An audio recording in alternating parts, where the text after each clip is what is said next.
ஆராதனையும் புகழும் ஆட்சியும் உண்டாக கடவது. நிலையான புகழுக்குரிய தூய்மை மிகு நற்கருணைக்கு எல்லா காலமும் ஆராதனையும் புகழும் ஆட்சியும் உண்டாக கடவது. நிலையான புகழுக்குரிய தூய்மை மிகு நற்கருணைக்கு எல்லா காலமும் ஆராதனையும் புகழும் ஆட்சியும் உண்டாக கடவது.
இயேசு கிறிஸ்துவுக்குள் உடன் பிறந்த சகோதர சகோதரிகளே,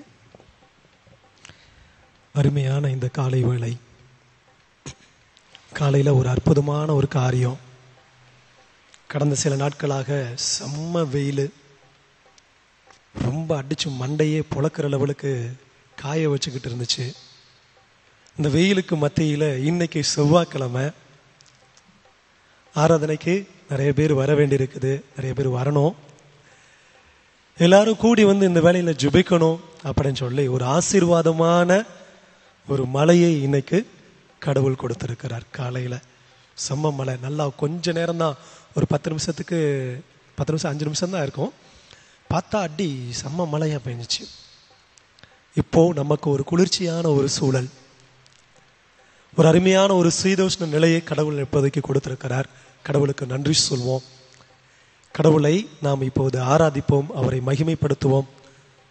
அன்பிற்குரியவர்களே, திருப்பாடல் ஆசிரியர் 103வது அதிகாரத்தில் பின்வருமாறு சொல்றாரு. நீங்க எடுத்துக்கலாம். உங்க அருகாமையில் பைபிள் இருக்கும். ஒருவேளை பைபிள் இல்லாட்டினா பக்கத்தில் எங்கேயாவது தேடி பார்த்தீங்கன்னா இருக்கும். திருப்பாடல் 103 ரொம்ப அருமையான ஒரு வார்த்தை. 1லேருந்து 3 வரைக்கும் உள்ள அந்த இறை வார்த்தைகள். இப்போதைக்கு நம்ம என்ன பண்ண போறோம் அப்படிங்கிறத சொல்லி கொடுக்கின்ற வார்த்தைகள். அப்படியே எடுத்து யாராவது ஒருத்தவங்க படிக்கலாம்.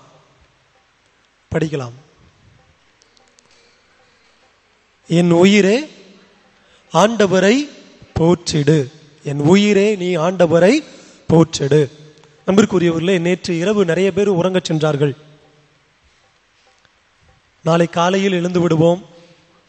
நாம இது மாதிரி காரியங்கள் எல்லாம் திட்டமிட்டு வைத்திருக்கிறோம், இவற்றையெல்லாம் நாம் செய்து விடுவோம் அப்படின்னு சொல்லிட்டு பல்வேறு நபர்கள் பல்வேறு திட்டங்களோடு நேற்று இரவு உறங்கச் சென்றார்கள்.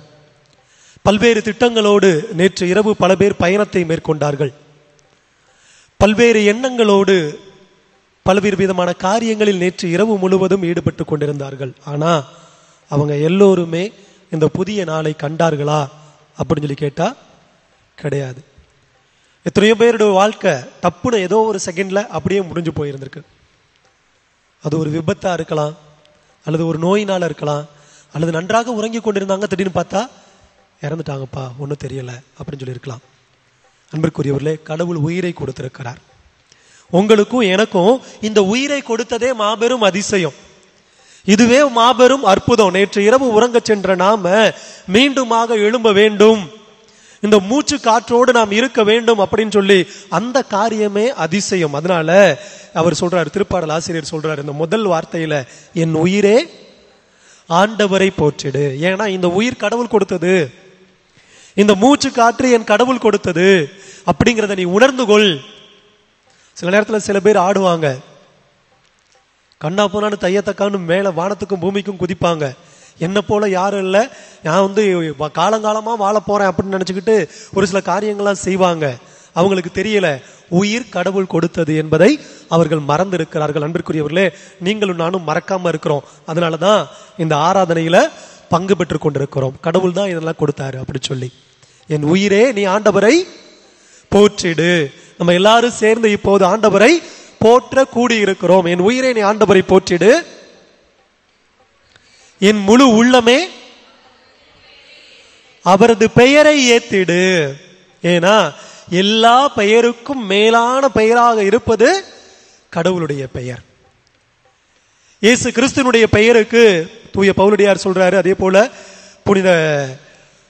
புனித பீட்டரும் அவரும் பேதுருவும் சொல்லுவாரு, இயேசுனுடைய பெயருக்கு விண்ணுலகோர் மண்ணுலகோர் எல்லோருமே என்ன பண்ணுவாங்க, மண்டியிடுவர்.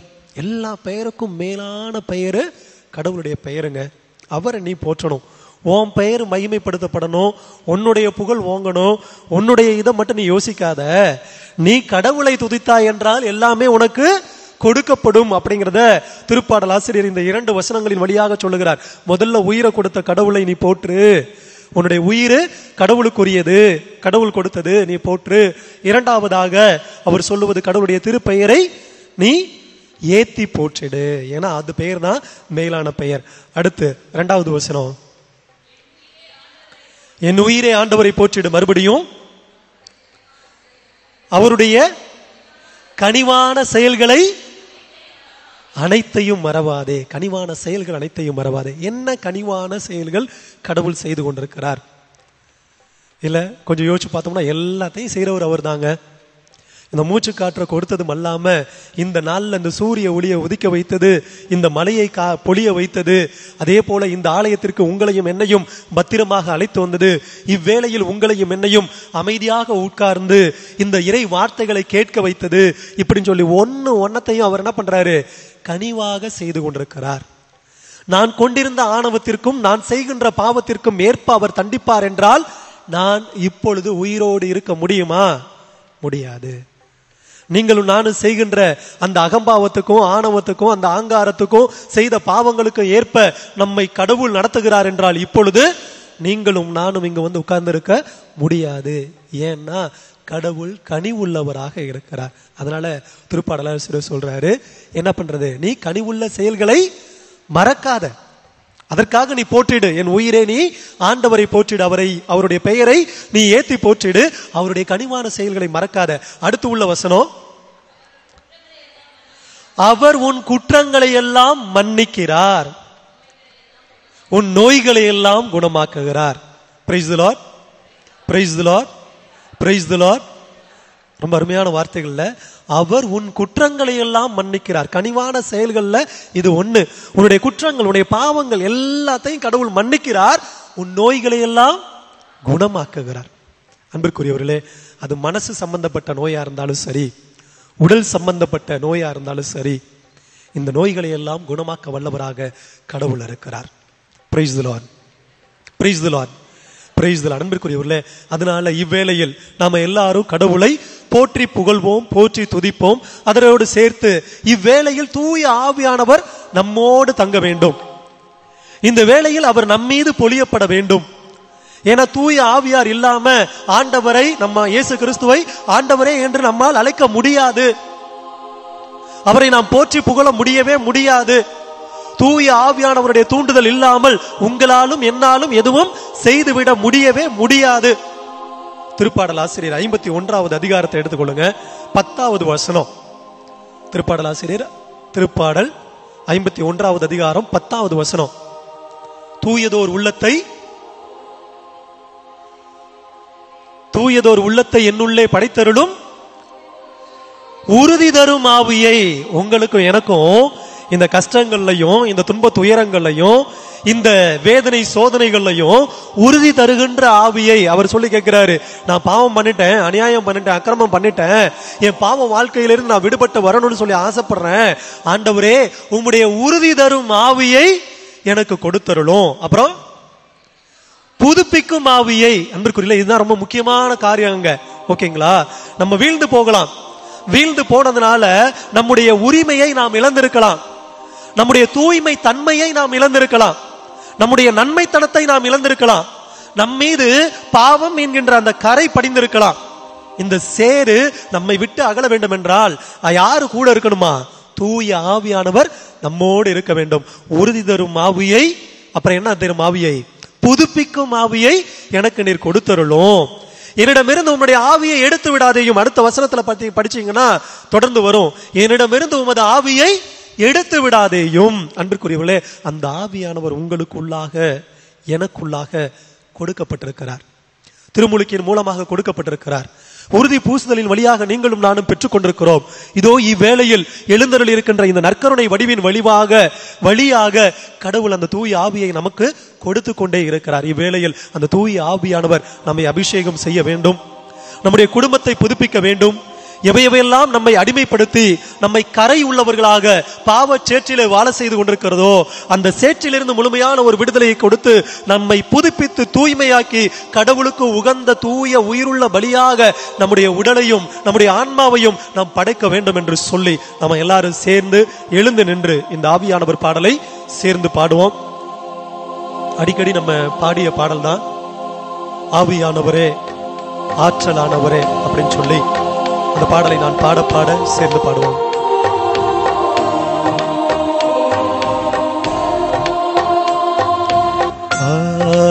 ஆவியானவரே ஆவியானவரே ஆற்றலானவரே என் ஆற்றலானவரே ஆவியானவரே ஆவியானவரே ஆற்றலானவரே என் ஆற்றலானவரே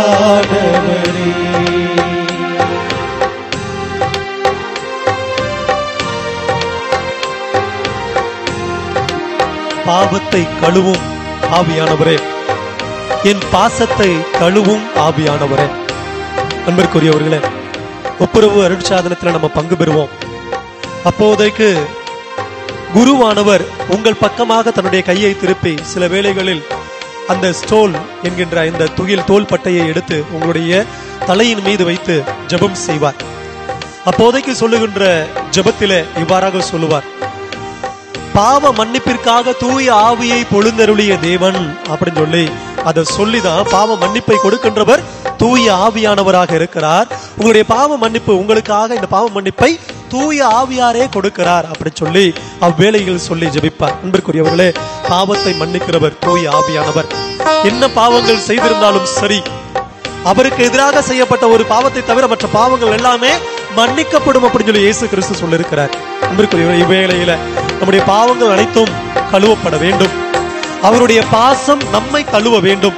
அந்த தூய ஆவியானவருடைய கனிகள் இருக்கிறதே, அன்பு, பண்பு, பாசம் அப்படின்னு சொல்லி மகிழ்ச்சி, இதெல்லாம் இருக்குதே, இது எல்லாம் நம்மை கழுவிக்கொள்ள வேண்டும் என்று சொல்லி இந்த இரண்டு வார்த்தைகள், பாவத்தை கழுவும் ஆவியானவரே என் பாசத்தை கழுவும் ஆவியானவரே என்று சொல்லி பாடுவோம்.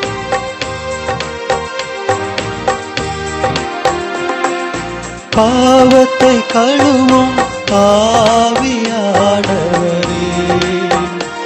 என் பாசத்தை தழுவும் ஆவியானவரே, பாவத்தை கழுவும் ஆவியானவரே, என் பாசத்தை தழுவும் ஆவியானவரே, வாருமையா வல்லமையே, எனக்குள் வாருமையா வல்லமையே, தாருமையா வல்லமையே, எனக்குள் தாருமையா வல்லமையே. மீண்டுமாக வாருமையா வல்லமையே, எனக்குள் வாருமையா வல்லமையே, வாருமையா வல்லமையே, எனக்குள் வாருமையா வல்லமையே, ஆவியானவரே, ஆவியானவரே, ஆற்றலானவரே, என் ஆற்றலானவரே. அன்பிற்குரியவர்களே, அதே ஆவியானவர் உங்களையும் என்னையும் ஒரு தாய் போல நம்முடைய அருகாமையில் இருந்து சொல்றாரு இயேசு கிறிஸ்து, உங்களோடு உடன் இருக்கும்படியாக என்னுடைய ஆவியை நான் உங்களுக்கு கொடுத்தருள்வேன், அவர் உங்களுக்கு துணையா இருப்பார். அன்பிற்குரியவர்களே, நம்முடைய வாழ்க்கையில நாம் அனுபவிக்கின்ற ஒரு அன்பு விஷயம் என்னன்னு சொல்லி கேட்டோம்னா, அம்மாவினுடைய உடனிருப்பு. அப்பா கூட சில நேரத்துல இருப்பாரு, சில நேரத்துல போயிடுவாங்க. ஆனா அம்மா யாரையும் விட்டுட்டு அவ்வளவு சீக்கிரம் எங்கேயும் விலகி போயிட மாட்டாங்க. தன்னுடைய பிள்ளைக்கு ஏதாவது என்ன ஏற்பட்டுச்சுன்னா அந்த தாய் கலக்கம் அடைவாள். அந்த தாய் துடிக்கின்ற துடிப்பை போல வேற எந்த உறவும் துடிக்குமான்னு கேட்டா அவ்வளவு சீக்கிரம் துடிக்கவே துடிக்காது. அந்த தாய்க்கும் மேலாக நம்மோடு உடன் இருப்பவராக தூய ஆவியானவர் இருக்கிறார். அந்த தூய ஆவியானவர் இப்போது நம்மை அபிஷேகிக்கின்றார் என்ற நம்பிக்கையோடு நம்ம சேர்ந்து சொல்லி பாடுவோம். தாய்போல் தாங்கும் ஆவியானவரே, என் நோய்களை தீர்க்கும் ஆவியானவரே என்று சொல்லி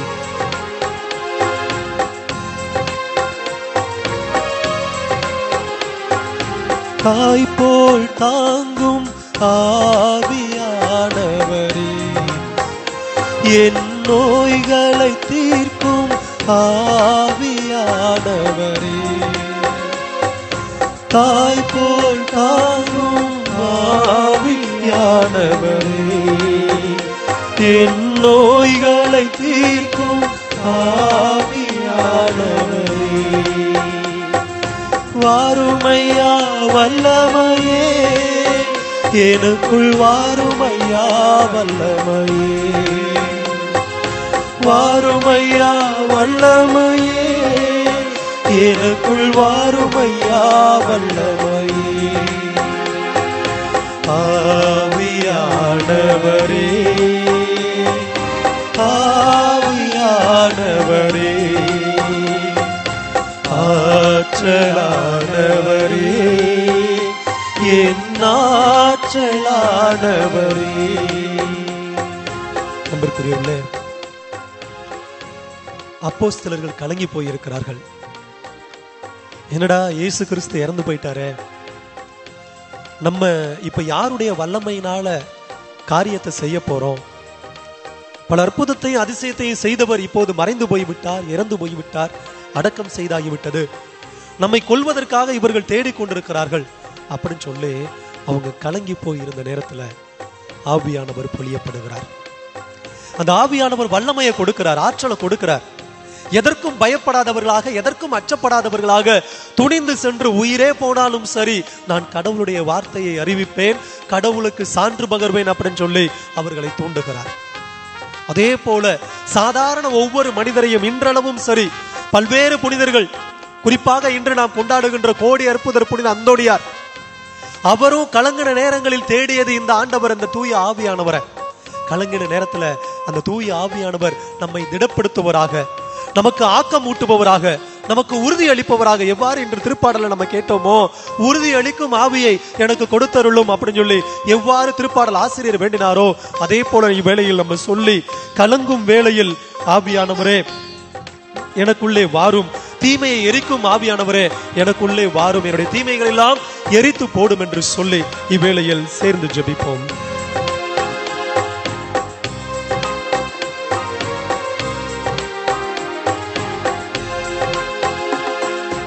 கலங்கும் வேளையில் ஆவியானவரே,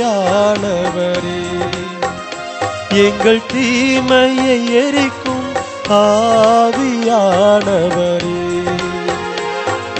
கலங்கும் வேளையில் ஆவியானவரே, எங்கள் தீமையை எரிக்கும் ஆவியானவரே. இரு கைகளை உயர்த்தி வாருமையா வல்லமையே, எனக்குள் வாருமையா வல்லமையே,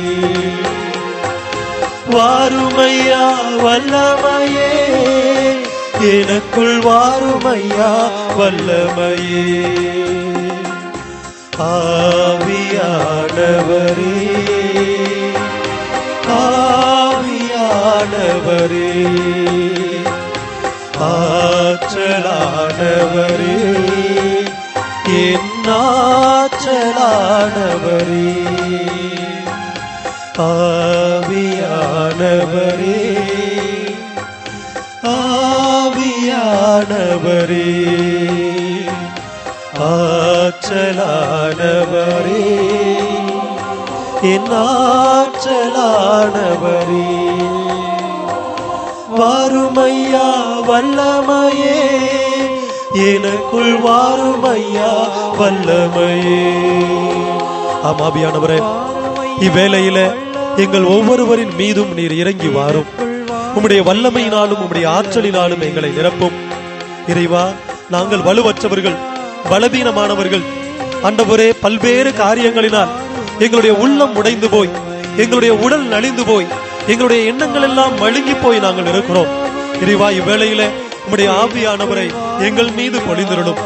எவ்வாறு உம்முடைய அப்போஸ்தலர்களையும் நீதி தலைவர்களையும் இறைவாக்கினர்களையும் சாதாரண மனிதர்களை நீர் உம்முடைய ஆவியினால் நிரப்பி தூய்மையான ஒரு வாழ்க்கையை வாழ வைத்து அவர்கள் மூலமாக அவருடைய எடுத்துக்காட்டுகளாக கொண்டு அந்த ஆவியானவருடைய வல்லமையினால் பல்வேறு அற்புதங்களை செய்ய வைத்தீரோ, அதே போல ஆண்டவரே, இதோ இவ்வேளையில் உம்முடைய ஆவியானவரை எங்கள் மீது பொழிந்து எங்களுடைய வல்லமையினால் உம்முடைய வல்லமையினால் எங்கள் ஒவ்வொருவரையும் நிரப்பியருளும். இறைவா, எங்களுக்கு எதிராக வருகின்ற சோதனைகளை எல்லாம் நாங்கள் வெல்லும்படியாக உம்முடைய வல்லமையை எங்களுக்கு தந்திரலும். இறைவா, பல்வேறு விதமான தீய எண்ணங்கள், தீய நாட்டங்கள் எங்களை உம்மிடமிருந்து பிரிக்கக்கூடியதாக, என்னை உம்மை விட்டு பிரித்து செல்லக்கூடியதாக இருக்கிறது. அவற்றிலிருந்து நான் விடுபட வேண்டும். ஆண்டவரே, எனக்கு வல்லமை போதாது, எனக்கு ஆற்றல் போதாது, நீர்தாமே வல்லமையை தாரும். இறைவா, எனக்கு எதிராக பல மனிதர்கள் இருந்து செயல்பட்டுக் கொண்டிருக்கிறார்கள்.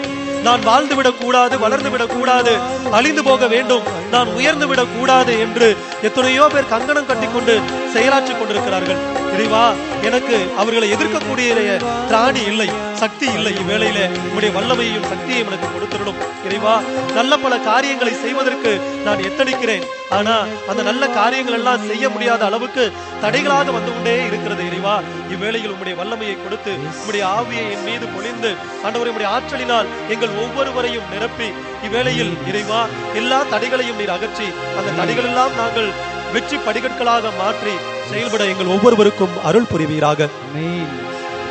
Praise the Lord. Praise the Lord. Praise the Lord. Praise the Lord. Praise the Lord. Praise the Lord. Praise the Lord. Praise the Lord. இயேசுவுக்கே புகழ். இயேசுவுக்கே புகழ். இயேசுவுக்கே புகழ். இயேசுவுக்கே புகழ். இயேசுவுக்கே புகழ். இயேசுவுக்கே புகழ். இயேசுவுக்கே நன்றி. இயேசுவுக்கே நன்றி. இயேசுவுக்கே நன்றி. இயேசுவுக்கே நன்றி. இயேசுவுக்கே நன்றி. இயேசுவுக்கே நன்றி. இயேசுவின் இரத்தம் ஜெயம். இயேசுவின் இரத்தம் ஜெயம். இயேசுவின் இரத்தம் ஜெயம். இயேசுவின் இரத்தம் ஜெயம். இயேசுவின் இரத்தம் ஜெயம். இயேசுவின் இரத்தம் ஜெயம்.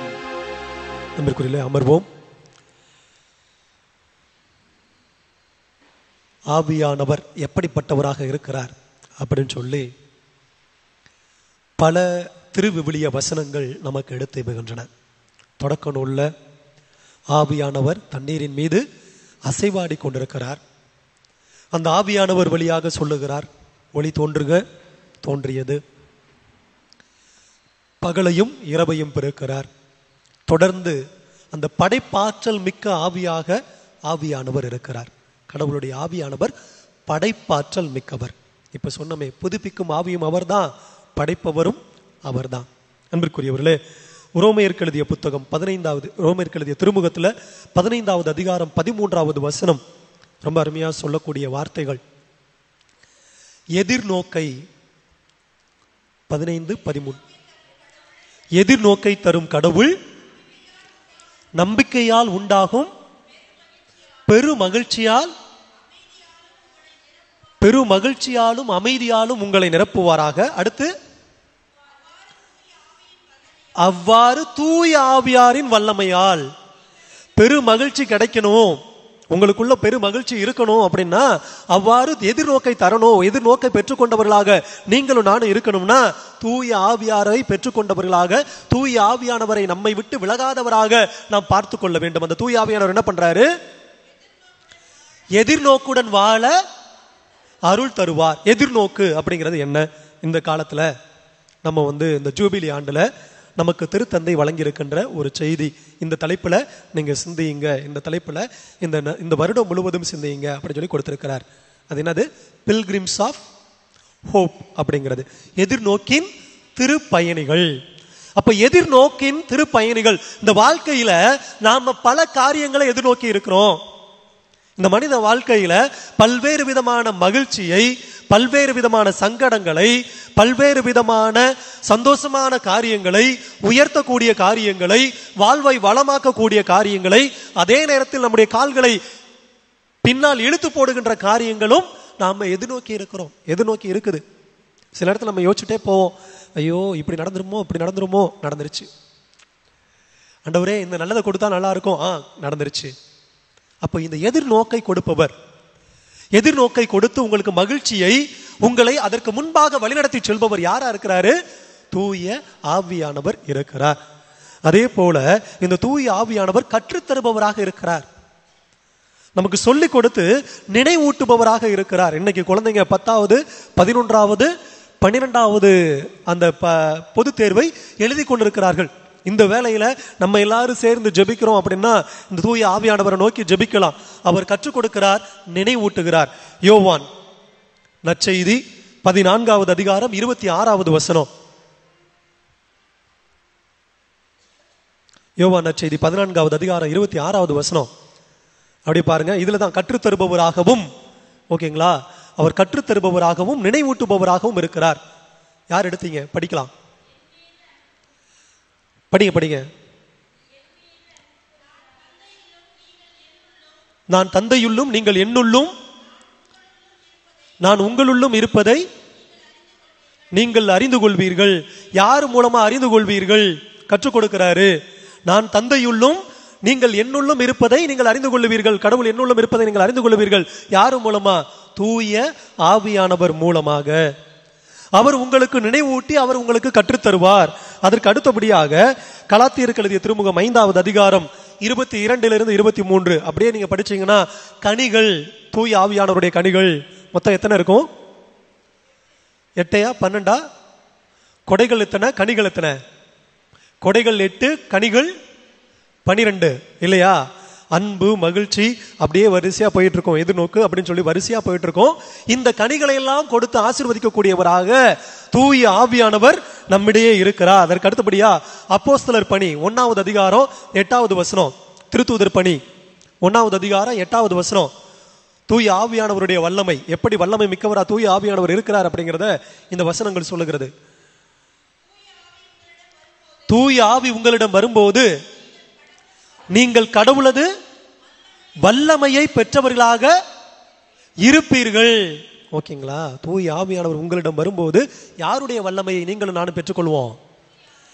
கடவுளுடைய வல்லமையை பெற்றவர்களாக இருப்பீர்கள். இன்னைக்கு வாசிக்கப்பட்ட அந்த வார்த்தை கடவுளுடைய வல்லமை. அன்பிற்குரியவர்களே, தூய ஆவியானவர் இல்லாம நம்ம வல்லமையாக, ஆற்றலாக செயல்பட முடியவே முடியாது. நம்முடைய எதிரிகளை நாம் எதிர்கொள்ள முடியவே முடியாது. இந்த ஆண்டவர் இயேசு கிறிஸ்துவுடைய அந்த ஆவியானவர் நம்மோடு இல்லாவிட்டால் நாம பாவங்களை எதிர்கொண்டு இந்த தவ காலத்துல அதுக்காகத்தான் நிறைய வருத்தப்பட்டு ஜெபிப்போம். ஆண்டவரே, நான் இப்படிப்பட்ட பாவத்தை எல்லாம் செஞ்சுட்டேன், என்னுடைய கோபத்தினால, என்னுடைய ஆசையினால, பேராசையினால, என்னுடைய வேறு விதமான காரியங்களினால நான் பல்வேறு விதமான துன்பங்களை, பல்வேறு விதமான பாவங்களை செய்து விட்டேன். இது எல்லாத்திலையும் நான் மாறி வரணும், அதற்கு வலிமையை கொடுங்க அப்படின்னு சொல்லி கேட்டீங்கன்னா அவர் கொடுப்பது இந்த தூய ஆவியானவரை தான். அன்பிற்குரியவர்களே, அந்த தூய ஆவியானவரை நோக்கி இப்ப ஜெபித்திருக்கிறோம். அந்த தூய ஆவியானவர் இப்போது நம் மீது இறங்கி வந்திருக்கிறார். நம்மை அவர் முத்திரையிட்டு பாதுகாத்து கொண்டிருக்கிறார்.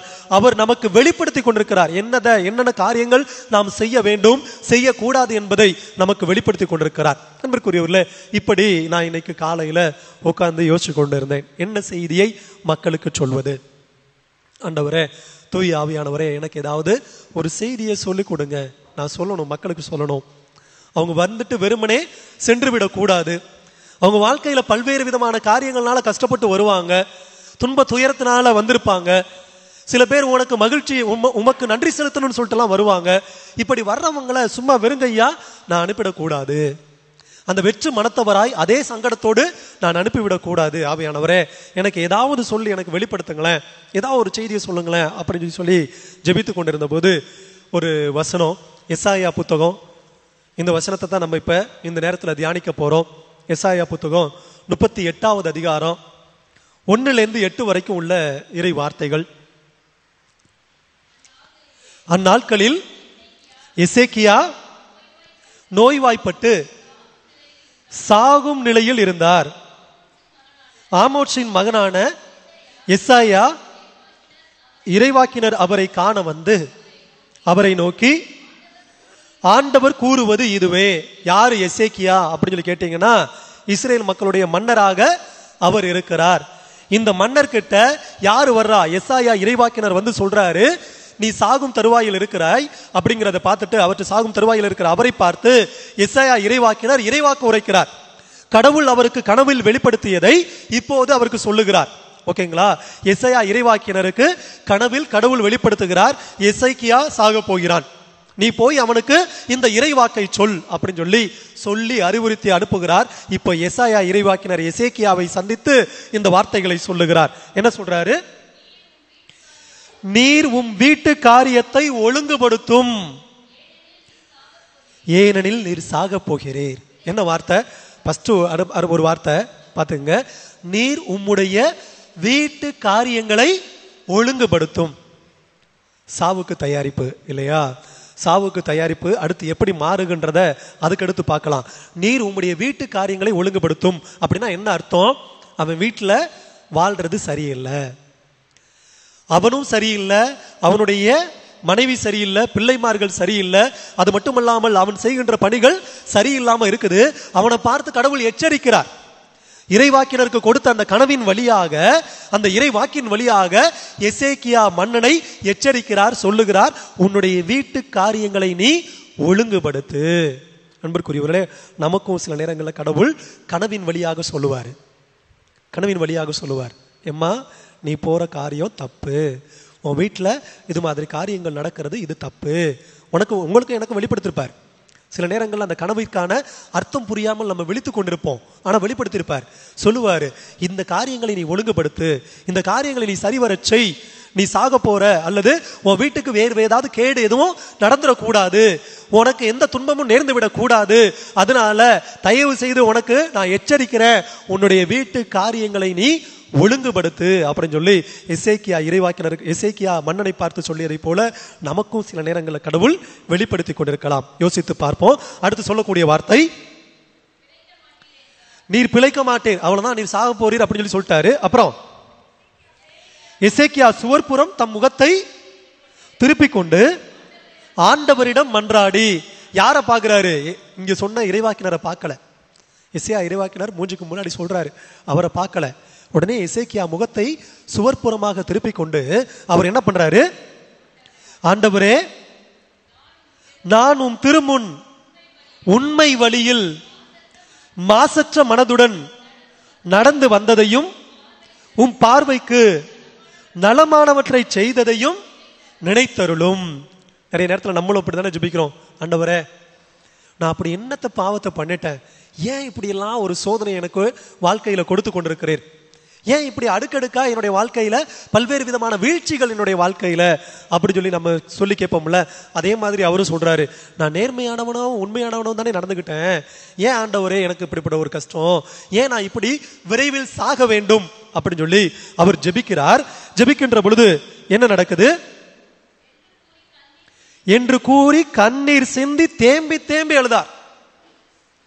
என்று கூறி கண்ணீர் சிந்தி தேம்பி தேம்பி எழுதார். தன்னுடைய இறப்பை குறித்து, நல்லது தானே செஞ்சேன் என் வாழ்க்கையில, ஏன் இப்படி கஷ்டம், ஏன் இப்படி நான் இவ்வளவு சீக்கிரமா சாகணும் அப்படின்னு சொல்லி தேம்பி தேம்பி எழுதார்.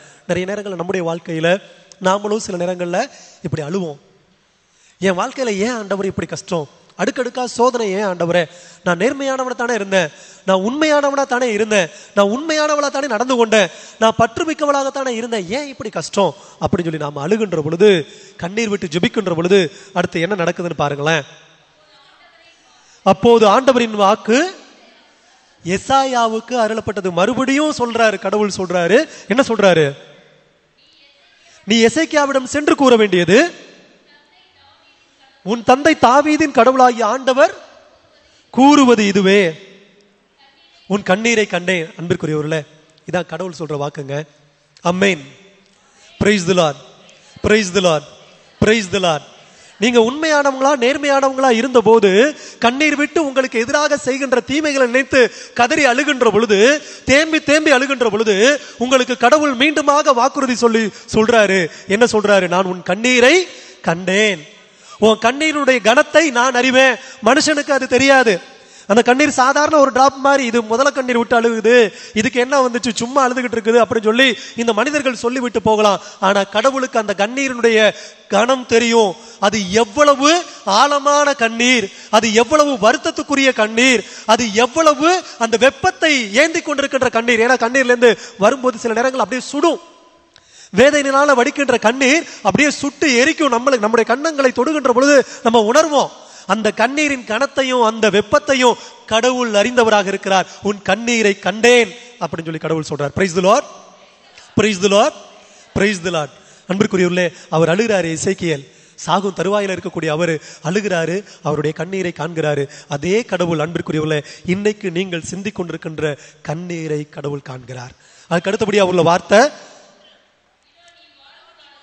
இதோ நீ வாழும் காலத்தை இன்னும் 15 ஆண்டு மிகுதியாக்குவேன். எப்படி ஆசீர்வாதத்தை கொடுக்கிறாரு பாருங்க கடவுள். சீக்கிரமா நான் சாக போறேன் அப்படி சொல்லி ஒரு வாக்கை கொடுத்துட்டு, அவர் சீக்கிரமா சாக போறமே அப்படி சொல்லிட்டு மனம் வருந்தி அவர் ஜெபிக்கிறாரு. ஜெபித்த அவருடைய ஜெபத்தை கேட்டருளிய கடவுள், இன்னும் 15 ஆண்டு காலம் உனக்கு வாழ்வை கொடுப்பேன். அன்பிற்குரியவர்களே, கண்ணீரோடு ஜெபிக்கின்ற எந்த ஒரு ஜெபமும் வீணாக போகாது. அன்பிற்குரிய, அதுக்கு அடுத்து அப்படியே பார்த்தோம்னா இதே வார்த்தைகளை போய் சொல்றாரு, உன்னையும் இந்த நகரையும் அசீரிய மன்னன் கையினின்று விடுவிப்பேன். அப்படின்னா என்ன அர்த்தம், உன்னுடைய எதிரிகளிலிருந்து நான், உன்னுடைய எதிரிகளிடமிருந்து உன்னை நான் காத்துக்கொள்வேன். உன் நோயிலிருந்து உனக்கு விடுதலை, உன் நோயிலிருந்து உனக்கு விடுதலை, உன்னுடைய எதிரிகளிடமிருந்து உனக்கு விடுதலை, எல்லாத்தையும் நான் கொடுப்பேன் அப்படின்னு சொல்லி கடவுள் ஆசீர்வாதத்தை அங்கே கொடுக்கின்றார். இன்னைக்கு உங்களுக்கும் எனக்கும் கடவுள் சொல்லுகின்ற அந்த வார்த்தை இந்த வார்த்தை தாங்க. உங்களுடைய கண்ணீரை நான் தொடப்பேன், உன்னுடைய குற்றங்கள் குறைகள் எல்லாவற்றையும் நான் கழுவி அவற்றையெல்லாம் தூக்கி தூர போட்டு விடுவேன். உன்னை நான் மென்மேலும் ஆசீர்வதித்து உன்னுடைய எதிரிகளை உனக்கு முன்பாக புறமிதுகிட்டு ஓடச் செய்வேன். அவங்க யாரும் உன்னை அணுகி வர முடியாது, பக்கத்தில் வர முடியாது அப்படின்னு சொல்லி இந்த வார்த்தையை ஆண்டவர் தாமே நிறைவேற்றுவார். தொடர்ந்து படிச்சீங்கன்னா சொல்லியிருக்கக்கூடிய வார்த்தைகள் ஆண்டவர் தாமே நிறைவேற்றுவார். நீ உன்னுடைய புஜ பலத்தாலோ உன்னுடைய படை வலிமையினாலோ உன்னுடைய ஆற்றலாலும் நிறைவேற்ற மாட்ட. ஆனா யாரு நிறைவேற்றுவா, ஆண்டவர் தாமே நிறைவேற்றுவார். Price the lord, praise the lord, praise the lord. அன்பிற்குரியவர்களே, எசேக்கியா அப்படி என்ன காரியத்தை செஞ்சிட்டார், கடவுள் திருமுன்னிலையில உண்மையா நடந்துகிட்டாரு, நேர்மையா நடந்துகிட்டாரு. இதத்தான் உங்கள்கிட்டையும் என்கிட்டையும் இந்த தவ காலத்துல கடவுள் விரும்புவது. நீங்களும் நானும் உண்மையாக நேர்மையாக நீதிமானாக அடுத்தவரை வஞ்சிக்காமல் அடுத்தவரை ஏமாற்றி பிழைக்காமல் நம்முடைய குடும்பத்தில் இருக்கின்ற ஒவ்வொருவரையும் அன்பு செய்து மன்னித்து வாழ்ந்தோம் என்றால், எப்படி எசேக்கியா மன்னனுக்கு கடவுள் கொடுத்தாரோ, அந்த வாக்குறுதியை கொடுத்தாரோ, உன்னுடைய நோய் நீங்கியது, உன்னுடைய எதிரிகள் உனக்கு எதிராக வரமாட்டாங்க, இது எல்லாத்தையும் நானே செய்வேன், உனக்கு நானே செய்வேன் அப்படின்னு சொல்லி அவருடைய கண்ணீரை துடைத்தாரோ, அதே போல அன்பிற்குரியவர்களே, நம்முடைய வாழ்க்கையில் இருக்கின்ற கண்ணீரையும் கடவுள் துடைப்பதற்கு தயாராக இருக்கிறார். Amen, amen, amen. Praise the lord, praise the lord, praise the lord. அன்பிற்குரியவர்களே, கண்ணீரையா என் கண்ணீரையும் அப்படின்னு சொல்லி ஒரு அருமையான ஒரு பாடல் நம்ம எல்லாரும் சேர்ந்து இந்த வேளையில இந்த பாடலை எழுந்து நின்று பாடுவோம். கொஞ்சம் அருமையான நேரம் இந்த நேரம். அதுவும் நான் பேசுறதெல்லாம் ஒரு தாலாட்டு பாடுவதை போலதான் இருக்கும். அப்படியே குழந்தைக்கு லல்லபி பாடி தூங்க வைக்கிற மாதிரி இருக்கும். அன்பிற்குள்ள இப்ப நேரத்துல நம்ம எழுந்து இந்த பாட்டை கண்டீரையா என் கண்ணீரையும் துடைத்தீரே என் இயேசுவே அப்படின்னு சொல்லி பாடுவோம்.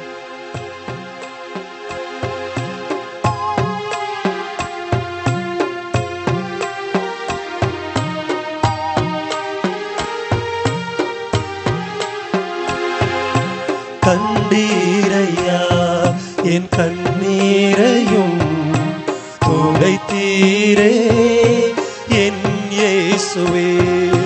கண்டீரையா என் கண்ணீரையும் துடைத்தீரே என் இயேசுவே. மீண்டுமாக, கண்டீரையா என் கண்ணீரையும் துடைத்தீரே என் இயேசுவே. அன்பிற்குரியவர்களே, இயேசு கிறிஸ்து சொல்றாரு, நீ அழும்போது நீ அழல, உனக்காக நான் அழுது கொண்டிருக்கிறேன். அங்க நீ துன்பப்படும் போது நீ துன்பப்படல, உனக்காக நான் துன்பப்பட்டு கொண்டிருக்கிறேன். பவுலடியார் கேட்கிறார், கொல்ல போறதுக்காண்டி கிறிஸ்துவ மக்களை கொல்லணும்னு சொல்லிட்டு போகும்போது அவர் கேட்கின்ற கேள்வி, கண்ணு குருடாயிருச்சு. அப்போதைக்கு கேட்கிறாரு, ஆண்டவரே நீர் யார்? ஒரு குரல் கேட்கிறது, நீ ஏன் என்னை துன்புறுத்துற அப்படின்னு சொல்லி அந்த குரல் கேட்குது. இப்ப அவர் கேட்கிறார் திருப்பி, ஆண்டவரே நீர் யார்? அவர் சொல்றாரு, நீ துன்புறுத்தும் இயேசு நான். அன்பிற்குரியவர்களே, கிறிஸ்தவர்களாகிய நீங்களும் நானும் துன்பப்படுகின்ற பொழுது நீங்களும் நானும் மட்டுமே துன்பப்படலங்க, உங்களுக்காகவும் எனக்காகவும் இயேசு துன்பப்பட்டு கொண்டிருக்கிறார். நேற்றைய தினம் நற்செய்தி வாசகத்துல வாசிக்க கேட்டோம், இந்த சின்னஞ்சிறியோருக்கு செய்த போதெல்லாம் நீ அவற்றையெல்லாம் எனக்கே செய்தாய். சின்னஞ்சிறியவர்களா யாரு? நம்மோடு கூட இருக்கிறவங்க தான்.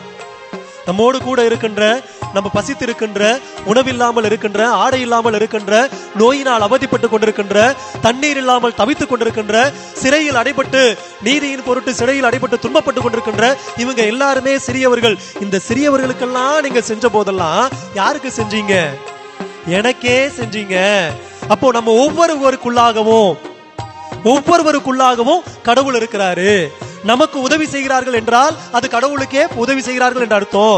நாம துன்பப்படுகிறோம் என்றால் நம்மோடு சேர்ந்து கடவுள் துன்பப்படுகிறார் என்ற அர்த்தம். அப்போ துன்பப்படுகின்ற என்னுடைய துன்பத்தை அறிந்த கடவுளால் மட்டும்தான் என் துன்பத்தையும் கண்ணீரையும் துடைக்க முடியும். சாதாரண மனிதனா பிறந்து என் துன்பத்தையும் என் துயரத்தையும் என் அவமானத்தையும் என்னுடைய அந்த துரோகமான ஒரு துரோக சூழ்நிலையும் எல்லாத்தையும் அனுபவிச்சார் யாரு? இந்த ஆண்டவர் இயேசு கிறிஸ்து. அவரால் மட்டும்தான் என் கண்ணீரை துடைக்க முடியும். திருப்பி சேர்ந்து நம்ம பாடுவோம், கண்டீரையா என் கண்ணீரையும் துடைத்தீரே என் இயேசுவே.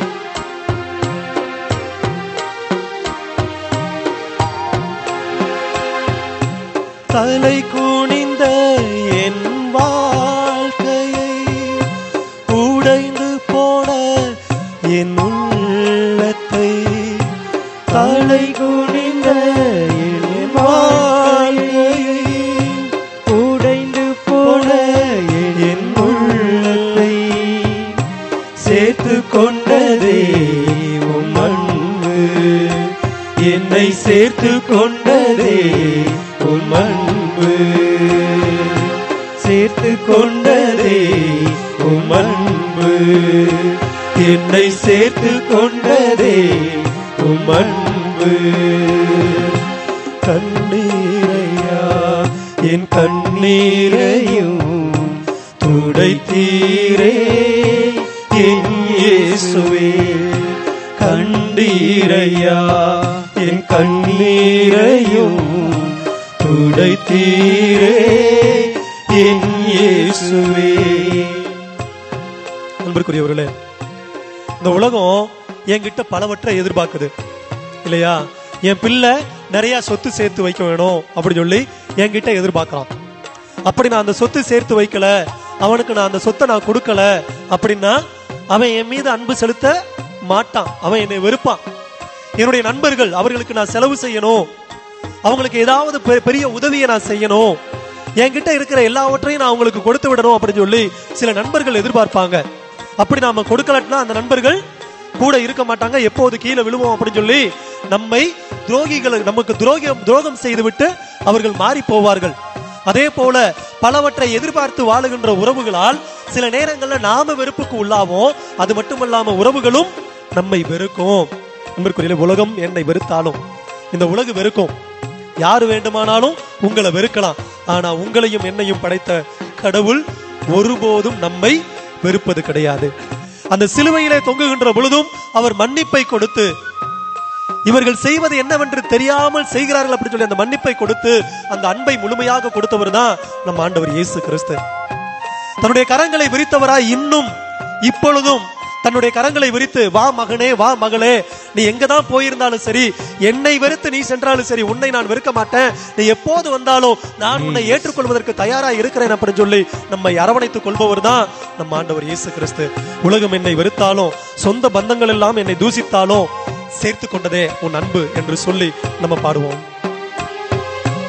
உலகமெல்லாம் என்னை வெறுத்தாலும், சொந்த பந்தங்கள் எல்லாம் என்னை தூஷித்தாலும், உலகமெல்லாம் என்னை வெறுத்தாலும், சொந்த பந்தங்கள் எல்லாம் என்னை தூஷித்தாலும், சேர்த்து கொண்டதே உம் அன்பு, என்னை சேர்த்து கொண்டதே உன் அன்பு. சேர்ந்து பாடுவோம். சேர்த்து கொண்டதே உம் அன்பு, என்னை சேர்த்து கொண்டதே உன் அன்பு. கண்ணீரையா என் கண்ணீரையும் துடைத்தீரே என் இயேசுவே, கண்ணீரையா. தொடர்ந்து பாடிக்கொண்டே இருப்போம். ஆண்டவரே, துடைத்தீரே. இதோ எகிப்து தேசத்துல உம்முடைய மக்கள் அனைவரும் பாடுபட்டு களைத்துக் கொண்டிருந்த போது ஆண்டவரே, அவருடைய கூக்குரலை நீர் கேட்டீர். அவருடைய கண்ணீரை துடைக்கும்படியாக நீர் இறங்கி வந்து மோசேயை தேர்ந்தெடுத்து, இதோ அவர்களுக்கு நலமான வாழ்வு அளிக்க வேண்டும், அவர்களை பாலும் தேனும் பொழிகின்ற கானான் தேசத்தை நோக்கி வழிநடத்த வேண்டும் என்று அந்த மோசேயை ஆவியினால் நிரப்பினேன். ஆண்டவரே, எவ்வாறு எருசலேம் உம்முடைய அந்த மக்களுடைய இஸ்ரேல் மக்களுடைய கண்ணீரை கண்டீரோ, அதே போல இவ்வேளையில இதோ இந்த ஆலயத்தில, இந்த திருத்தலத்தில கண்ணீரோடு ஜெபித்துக் கொண்டிருக்கின்ற ஒவ்வொருவருடைய கண்ணீரையும் நீர் பாரும். ஆண்டவரே, எங்களுடைய கண்ணீருடைய ஆழத்தை அறிந்தவராக நீர் மட்டுமே இருக்கிறீர். மனிதர்களால் இந்த கண்ணீருடைய ஆழத்தை தெரியாது. எங்களுடைய உள்ளத்தை வருத்திக் கொண்டிருக்கின்ற அந்த வேதனைகள் மனிதர்கள் அறிந்து கொள்ள மாட்டார்கள். அவர்கள் எங்களை ஏளனமாகவும் ஒரு பொருட்டாகவும் எண்ணியும் நடத்துவார்கள். அன்பிற்குரிய பொருட்டாக எண்ணாமலும் நடத்துவார்கள். ஆனால் ஆண்டவரே, நீர்தாமே எங்களை பொருட்டாக எண்ணி எங்களை கண்ணின் மணி போல காத்துக் கொண்டிருப்பவர் நீர் மட்டுமே. இவ்வேளையில ஆண்டவரே, இந்த கண்ணீரை எல்லாம் துடைத்தருளும், எங்களுடைய கவலைகள் எல்லாம் போக்கியருளும். இறைவா, பண கஷ்டங்களினாலும் மேலுமாக கடன் தொல்லைகளினாலும், இதோ பிள்ளைகளினால் ஏற்படுகின்ற கஷ்டங்களினாலும் துயரங்களினாலும், ஆண்டவரே, அன்பு இல்லாமையினால் இருக்கின்ற அந்த துயரத்தினாலும், கணவர் சரியாக மதிப்பளிக்காதனால் ஏற்படுகின்ற துயரத்தினாலும், மனைவி மதிக்காத காரணத்தினால் ஏற்படுகின்ற துயரத்தினாலும் இவ்வேளையிலே ஜெபித்துக் கொண்டிருக்கின்ற கண்ணீர் வடித்துக் கொண்டிருக்கின்ற ஒவ்வொருவரையும் தொட்டு ஆண்டவரை இவ்வேளையில் அவர்களை ஆறுதல் படுத்தி அவர்களை தேற்றுவீராக. இறைவா, கணவரையும் மனைவியையும் மாற்றும், மதிப்பளிக்கக்கூடியவர்களாக அவர்களை மாற்றுவீராக, பிள்ளைகளை மாற்றுவீராக. இறைவா, கடன் தொல்லைகளினால் அவதிப்பட்டு கண்ணீரோடு ஜெபித்துக் கொண்டிருக்கின்ற சகோதர சகோதரிகளுடைய அந்த கண்ணீரை துடைத்து கடன் தொல்லையில் இருந்து விடுதலையை தந்துள்வீராக. இறைவா, தொழில்களினால் நட்டம் ஏற்பட்டு அந்த தொழில்களினால் முன்னேற்றம் அடையாமல் தவித்துக் கொண்டிருக்கின்ற இந்த தொழிலினால் இப்போது முன்னேற்றம் அடைவேன் என்று ஜெபித்துக் கொண்டிருக்கின்ற, அதனால் கலங்கிக் கொண்டிருக்கின்ற சகோதரரையும் சகோதரியையும் ஆசீர்வதியும். அந்த தொழில்களை ஆசீர்வதித்து அந்த தொழில்களுக்கு எதிராக இருக்கின்ற தடைகள் எல்லாவற்றையும் உடைத்து போட்டு ஆண்டவரே, அந்த தொழிலின் மூலமாக அவர்கள் உழைப்புக்கேற்ற ஊதியத்தை அவர்கள் ஒவ்வொருவரும் பெற்றுக் கொள்ளும்படியாக நீர் வேலைகள் செய்துள்வீராக.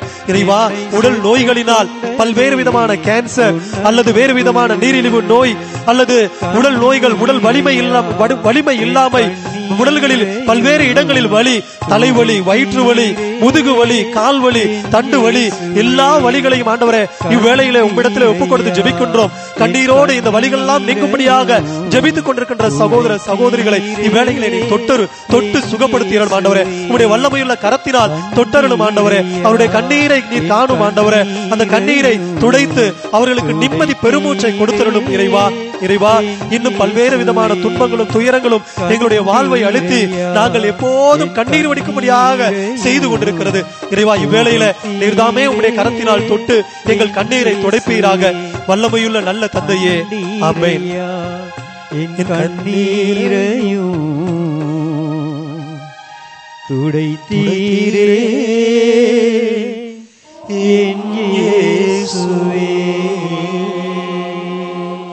Praise the Lord. Praise the Lord. Praise the Lord. Praise the Lord. Praise the Lord. Praise the Lord. இயேசுவுக்கே புகழ். இயேசுவுக்கே புகழ். இயேசுவுக்கே புகழ். இயேசுவுக்கே புகழ். இயேசுவுக்கே புகழ். இயேசுவுக்கே புகழ். இயேசுவின் இரத்தம் ஜெயம். இயேசுவின் இரத்தம் ஜெயம். இயேசுவின் இரத்தம் ஜெயம். இயேசுவின் இரத்தம் ஜெயம். இயேசுவின் இரத்தம். இயேசுவின் இரத்தம் ஜெயம். அன்பிற்குரியவர்களே, அதே செய்தியை நம்முடைய உள்ளத்தில் தாங்கி மீண்டுமாக வேணும்னா படிச்சு பார்த்துக்குவோம். கடவுள் சொல்லுகின்ற செய்தி இன்று உங்களுக்கும் எனக்கும் சொல்லுகின்ற செய்தி. உன் கண்ணீரை துடைத்தேன், உன் நோய்களிலிருந்து உனக்கு விடுதலை கொடுத்தேன், உன்னுடைய எதிரிகளை நானே முன்னின்று அழித்தொழிப்பேன், நீ எதற்கும் கவலைப்படாதே, அச்சம் நீங்கி மகிழ்ச்சியோடு இரு என்ற அருமையான வார்த்தையை சொல்லுகிறார். தொடர்ந்து இறைவன் நம்முடைய குடும்பத்தில் பிரசன்னமாய் இருக்க நாம் அனைவரும் சேர்ந்து ஜெபிப்போம். அனைவரும் முழங்கால் படியிட்டு மாண்பியர் கீதத்தை பாடுவோம்.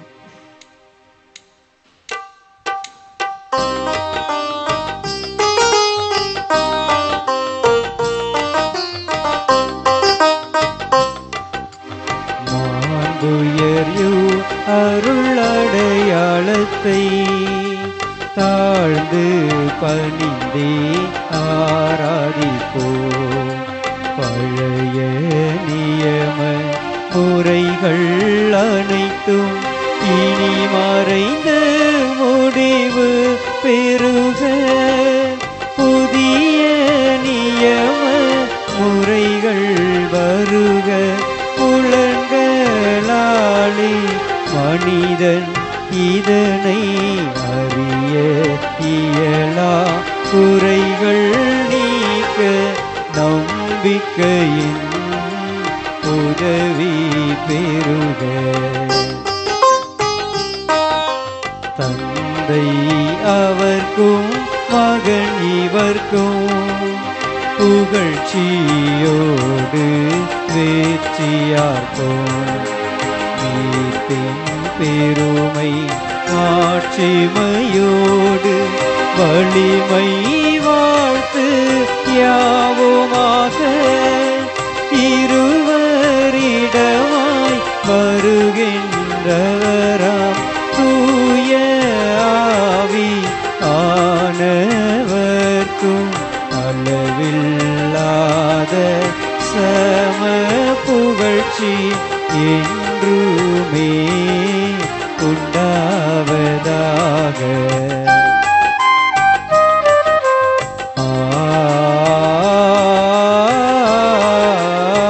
ஆமென். மன்றாடுவோமாக. இறைவா, இந்த வியப்புக்குரிய அருளடையாளத்திலே உம்முடைய திருப்பாடுகளின் நினைவை எங்களுக்கு விட்டு சென்றே. உம் திருவுடல் திரு ரத்தம் ஆகியவற்றின் தூய மறைபொருளை வணங்கும் நாங்கள் உமது மீட்பின் பலனை இடைவிடாமல் துய்த்துணர்ந்து மகிழ அருள்வீராக. தந்தையாகிய இறைவனோடு தூயாவியாரின் ஒன்றுக்குள் இறைவனாய் என்றென்றும் வாழ்ந்து ஆட்சி செய்கின்ற உம்மை மன்றாடுகின்றோம். ஆமென்.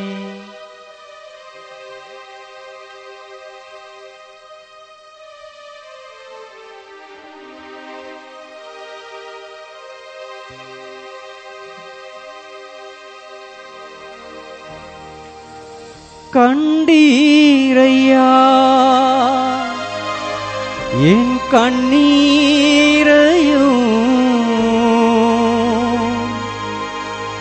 துடைத்தீரே என் இயேசுவே. கண்டீரையா என் கண்ணீரையும்